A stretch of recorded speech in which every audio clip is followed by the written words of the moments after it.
Join me as I brave the depths of the underworld to meet Cerberus, the three-headed monster guarding hell. Cerberus, oh man, where do I even start? This beast has been scaring people since ancient times. In Greek mythology, he's known as the fierce guardian of the underworld, keeping watch over the souls of the dead. Picture this three-headed dog, each head growling and glaring at anyone who dares try to enter or escape. His origins are as wild as his appearance, being the offspring of the monstrous Echidna and Typhon, two of the most feared creatures in myth. Cerberus isn't just any dog, he's an essential part of the ancient tales where he represents the boundary between the living and the dead. His significance goes beyond mere intimidation tactics.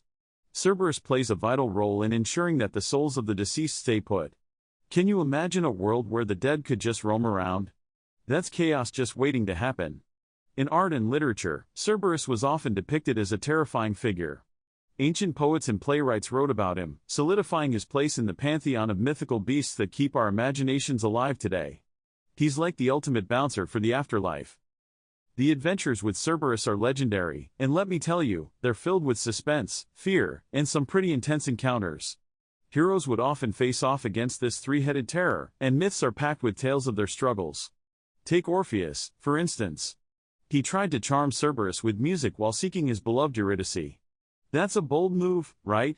Despite his efforts, Cerberus is famous for his fierce loyalty to Hades and his ability to sniff out intruders like nobody's business. Then there's the story of Psyche, who had to face a series of trials, including a run-in with our canine friend. Every time someone tried to slip into the underworld, the tension of facing Cerberus loomed over them like a dark cloud. His ferocity made many doubt their chances of survival, and any victor over him would earn their place in myths. Did I mention that he would sometimes allow the dead to go visit the living? Such a complex creature, creating a strange blend of terror and compassion. In human history, heroes like Heracles faced Cerberus in one of his most famous labors. Can you imagine the fear of confronting a creature with three heads, each barking furiously? Heracles had to use not just muscle but also a lot of wit. He approached the beast without weapons, showing bravery like no other, and managed to wrestle Cerberus into submission.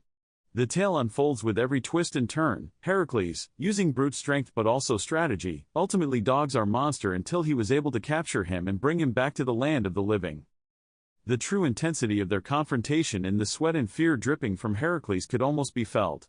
This wasn't just a wrestling match, it was a battle of will, with Cerberus fighting tooth and nail to defend his territory.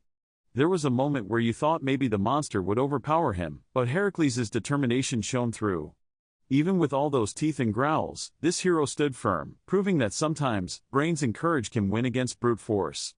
He brought Cerberus back to show the world the keeper of the underworld, and in that moment brought respect to the terrifying dog. After that monumental clash, Cerberus's role shifted slightly in mythology and literature. Instead of just being a menace, he became a symbol of protection for the souls in the underworld.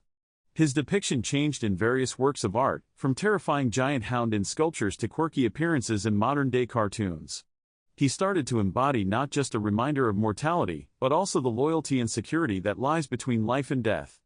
Artists turned to him for inspiration, showcasing the detail of his snarling faces and muscular body, making him a creature that's been immortalized in countless pieces of work.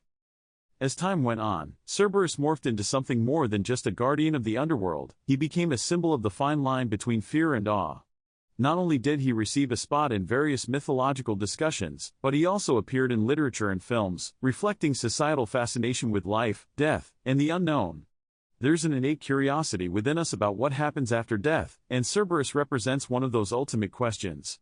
Through the ages, he reminds us of the mysteries that lie beyond our understanding. When you think about Cerberus today, it's fascinating how he's evolved in pop culture. From films to video games, he pops up everywhere as a monster or even a hero, showcasing just how much of an impact he's had on storytelling. Cerberus embodies our primal fears and curiosities about the afterlife, and in a way, he encourages both fascination and respect for the unknown. As we wrap up, take a moment to think about the legacy of Cerberus. He is more than just a ferocious beast, he reflects on our fears of death and the allure of the afterlife. His story continues to resonate, reminding us all of the battles we face, both internal and external. Cerberus transcends a mere myth, representing the eternal struggle that exists between light and darkness, life and death. I'd love to hear your thoughts on Cerberus. What do you think makes him such an iconic figure? If you enjoy diving into the world of myth, make sure to subscribe for more content like this, and check out another video on mythical creatures that'll keep the magic going.